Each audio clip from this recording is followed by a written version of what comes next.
Once in office, after his inauguration on March 4th, 1881, Garfield faced a lot of opposition from Conkling, particularly over the Customs House director, who was in New York.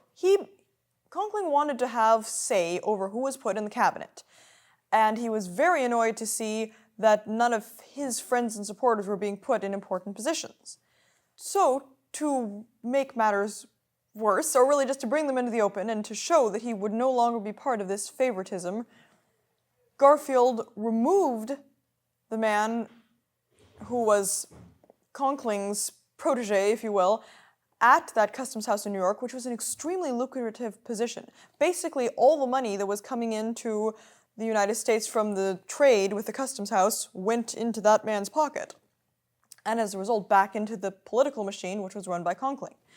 And to put a stop to it, Garfield got rid of him and put in a new man, Robertson.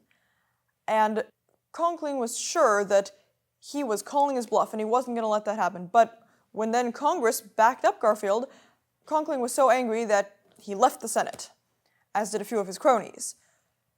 In so doing, this was establishing an excellent precedent for having some kind of a system of merit or experience, or hopefully both, for people being put in such important positions, not, I helped you get elected, so I should have this position.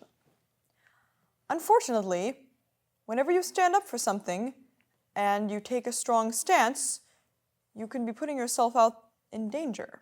His earliest days of the presidency were filled with being hounded by people coming and seeking jobs in the new administration.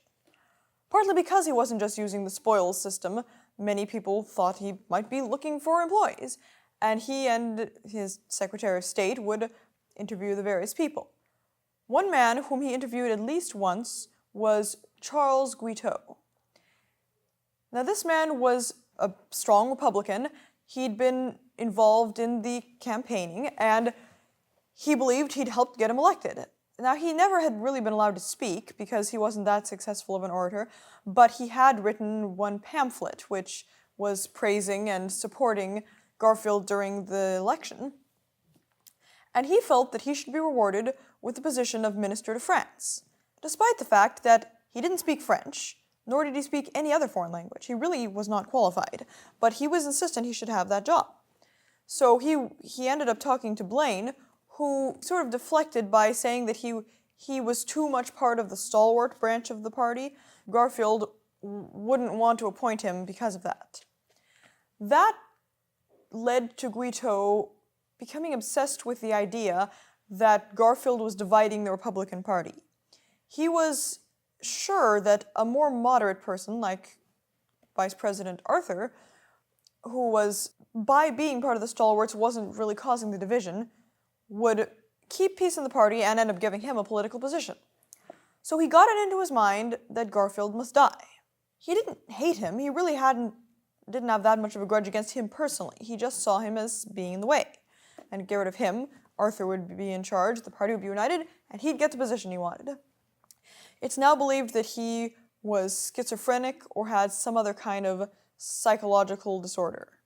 Because, as I mentioned earlier, assassination wasn't something which was widely feared. So presidents weren't heavily guarded, and their comings and goings were often reported by the press.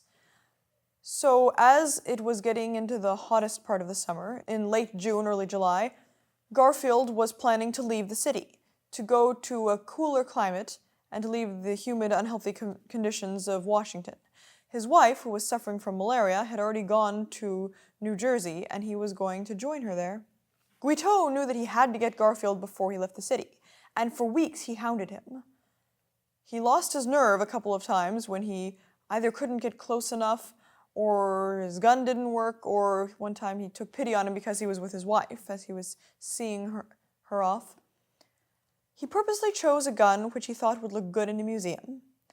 And on the very day that he was leaving, he was at the train station on July 2nd, Guiteau was hiding in the crowds by the ladies' waiting room, and Garfield was distracted because he was deep in a conversation with his Secretary of State, James Blaine. In fact, a good deal of the cabinet was there with him, discussing some last matters before he left. And Guiteau jumped out and fired 2 shots at him. he ended up being arrested and brought to jail, and he said, "I shall be arrested, but Arthur will be president."